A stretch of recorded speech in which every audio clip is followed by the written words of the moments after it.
It's a wider world, and I'm your host, Elizabeth Kelly. Our show today features the story of a Michigan county whose concern for some of its most vulnerable citizens has sparked a very interesting initiative. And we're also going to meet some dogs who are making a difference to a whole lot of returning military veterans. Now, I know when I'm sick, my comfortable bed and nearby bathroom can be my best friends as I work on getting well. But what happens to those who are sick and homeless? Let's take a look at how one county in Michigan is coming together to solve that problem. Because I am at this time a cancer survivor, but I've aggravated the situation by being homeless and not having a proper daily routine and a roof over my head. I have cancer of the prostate, or had cancer of the prostate, and the surgeon removed it on October 9th. And because of the situation with the surgery, I lost my health insurance. They did not hold my job down in North Carolina. And this prostate surgery cost me a lot of distress concerning the loss of function. It was a salvage prostatectomy, which is a non-nerve-sparing procedure. So I was in pretty rough shape with a catheter and diapers, throughout the month of October. What brought me to the Hope Warming and Hospitality Center was it was hospitalized due to a relapse on alcohol. I drank for a couple weeks, and it aggravated the condition that I was under. And they released me after 5 days with no medications, and I had nowhere to go. What they did is give me a sheet of paper with the outreach numbers for homeless shelters, because they knew at that time that I was not able to go to any home or go back home. I'd never been homeless before. I always worked, never had assistance in my entire life. What sticks out in my mind, what bothers me the most, was how angry the attending physician was at the hospital when I was released that night to come here. I said, "I'm not ready to go. I need to stay longer." And he said, "You're not staying longer, you're leaving." I was booted out, basically. That hospital discharge was not Phil's last hospitalization. He was re-hospitalized twice within the following 3 weeks.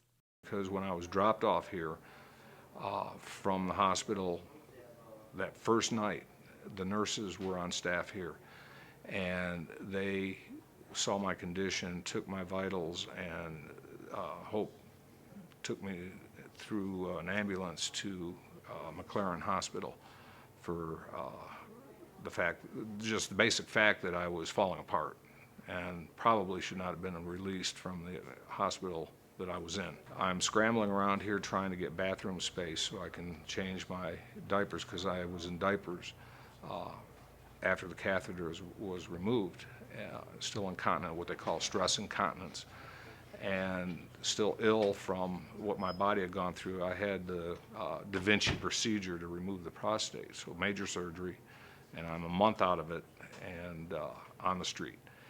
It's cold.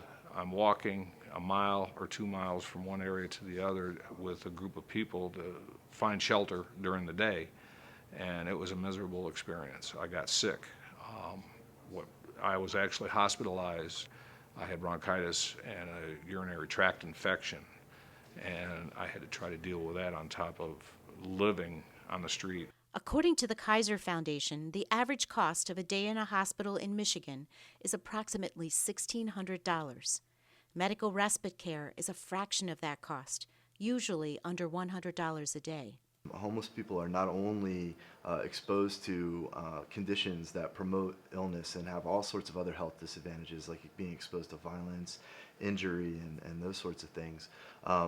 They also have less access to the kinds of care that are going to keep people from having acute problems. So kind of preventative care, or at least continuous care. So what ends up happening is they show up in the emergency rooms with severe illnesses, severe injuries, and they show up frequently because they're just very exposed. Oakland County is located in southeast Michigan, just north of that state's biggest city, Detroit. Unlike Detroit, the county is prosperous with good resources.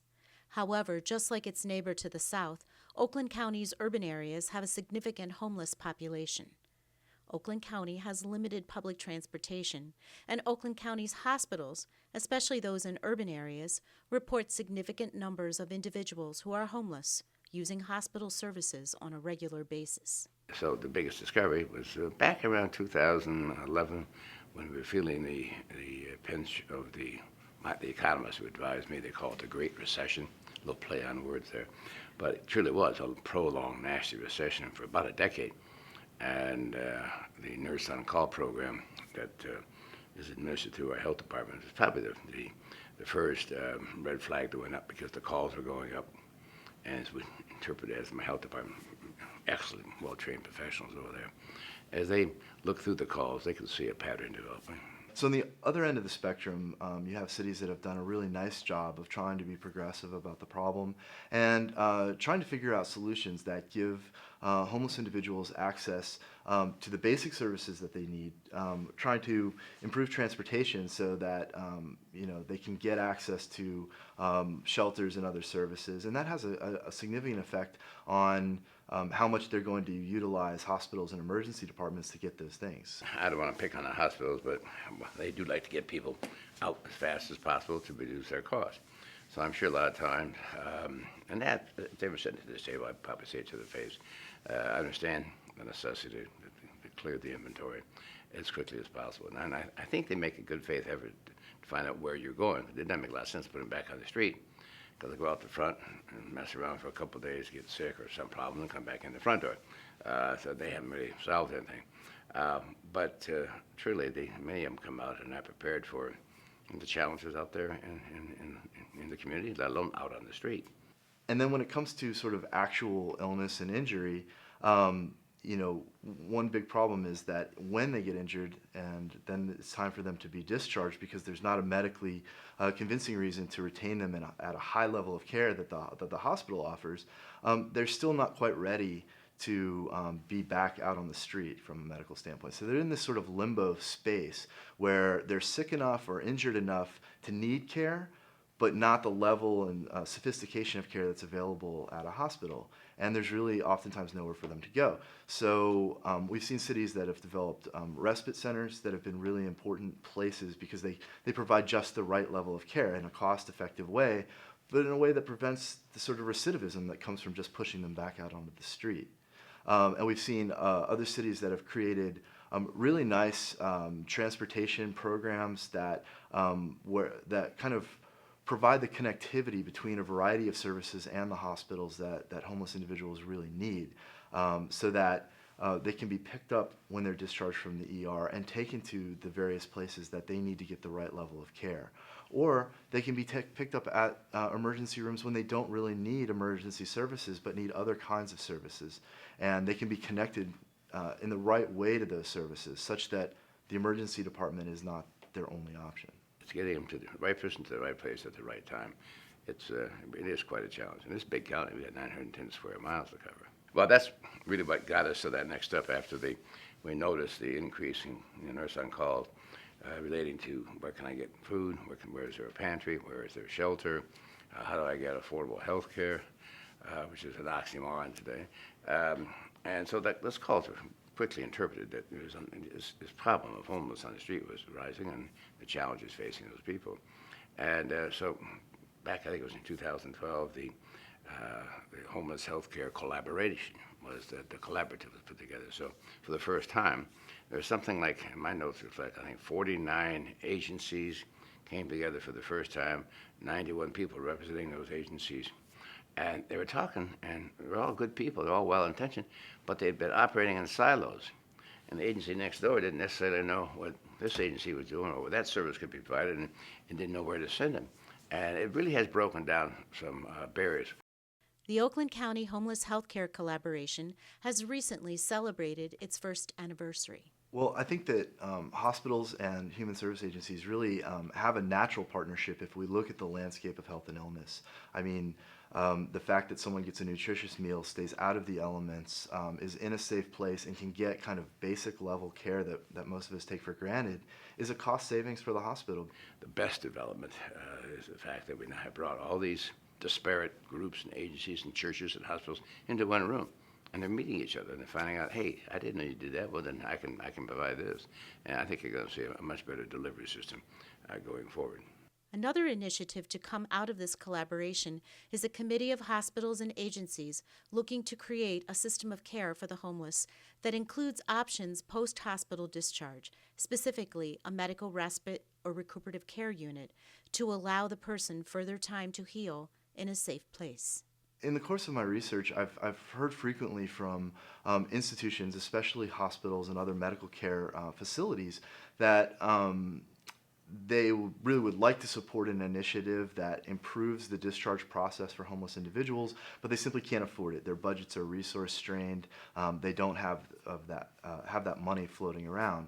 And I sympathize with that response, because I think if you just look at the immediate way in which they distribute their money, which is a very scarce resource to them, I can understand where they're coming from.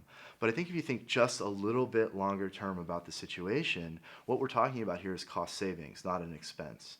It requires a little bit of money up front to establish these partnerships, to build the kinds of infrastructure that you need to have a seamless discharge process that cooperates with various agencies and gets people what they need to keep from coming back to that ER.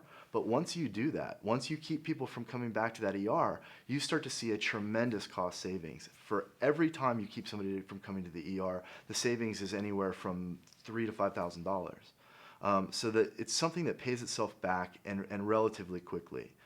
In Kansas City, I studied one such organization called Artists Helping the Homeless, and the cost savings of the hospital that they initially partnered with were in the millions of dollars in just the first year for a relatively small investment. Some of these medical respite or recuperative care units are used for ER diversion as well. And that saves huge money. If they have to go to the hospital with the flu, then you're talking about thousands and thousands of unpaid dollars that come out of the charity care budgets of these hospitals, when for a very small amount of money you can give them a flu shot. I think probably the flu shot example is a great metaphor for how we deliver care and how we need to change how we deliver care to the homeless in general. More cost-effective preventative care, more cost-effective interagency collaboration is going to pay huge dividends down the road. We pride ourselves on quality county, and that's quality across the board, not only for the people who obviously have their insurance and get to the best hospitals we have, but anybody who lives in this county, we want to make sure that it's a positive experience for them. That includes the people who are less fortunate. Homelessness is a contentious political issue for a variety of reasons. It brings up notions of social justice on one side and entitlement programs on the other, and it just kind of depends how what your particular political persuasions are, where you fall on a variety of different issues related to homelessness, and how much we as a society should be investing in the general issue. But what I think is interesting about discharge planning from hospitals is no matter where you stand politically and socially on the issue of homelessness, it just makes good sense. So if your focus is on cost savings for society and making smart investments and not investing huge sums of money into a social problem, then hospital discharge planning is a great way to go, because it saves money and it minimizes the investment that we're making, at least on the medical care front, for homeless individuals. And at the same time, if you're kind of the persuasion that sees medical care as a right and sees homelessness as a social problem that needs to be tackled from a social justice standpoint, then you also support hospital discharge planning, because it gets people what they need, and it keeps people healthier, and it gets people connected with the types of services that they need. So I think it's one of very few bipartisan issues, even amidst an issue that can be actually kind of politically dividing. Medical respite or recuperative care units are a fairly new idea. There are 63 medical respite programs in the United States and 3 in Canada. The average length of stay is 35 days. Homeless patients discharged to a medical respite program experience 50% fewer hospital readmissions within 90 days of being discharged compared to patients discharged on their own.